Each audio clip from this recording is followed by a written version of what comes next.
ভোলার তো কিছু বেসিক দাবি আছে, যে এই দাবিগুলির মধ্যে সবচেয়ে বড় হলো ভোলা বরিশাল সেতু থেকে আরম্ভ করে ভোলা মেডিকেল কলেজ স্থাপন থেকে আরম্ভ করে ভোলার গ্যাসকে প্রপার ইউটিলাইজেশন, তারপর ভোলায় কলকারখানা প্রতিষ্ঠা, এগুলি জেনারেল। কিন্তু সত্যি কথা বলতে ভোলার ব্যাপারটা আলাদা।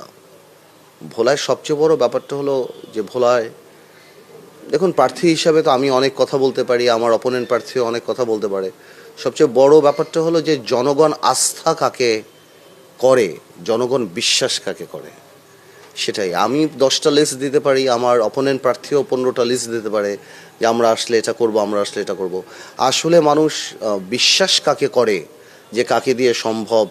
এবং ট্র্যাক রেকর্ড বা পাস্ট রেকর্ড, পার্লামেন্টে আমরা যখন ছিলাম আমাদের যে ভূমিকা ছিল, যে ভোলার মানুষ সেই বিশ্বাসের জায়গা থেকে আমাদেরকে কোথায় রাখে, সেটাই আমি মনে করি মুখ্য বিষয়।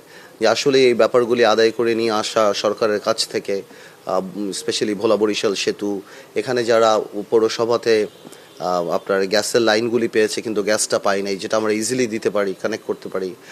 মানসম্মত চিকিৎসা, মানসম্মত শিক্ষা, প্রাইভেট ইউনিভার্সিটি, এই জিনিসগুলি আসলে ভোলাতে নিয়ে আসার জন্য বা কাজ করার জন্য যেই বিশ্বাসের জায়গাটা, আমরা চাই মানুষ যাতে আমাদের সেই বিশ্বাসটাই করে, যে ইনশাল্লাহ আমরা এই কাজগুলি আমরা করতে পারি। এবং আমার মনে হয় বেসিক্যালি তো সেটা। এবং আরেকটা জিনিস হলো আইন শৃঙ্খলা, চাঁদাবাজি, টেন্ডারবাজি, বালি, এটা সেটা, এই জিনিসগুলি ভোলা মানে কেমন একটা আতঙ্কের জায়গা হয়ে গেছে।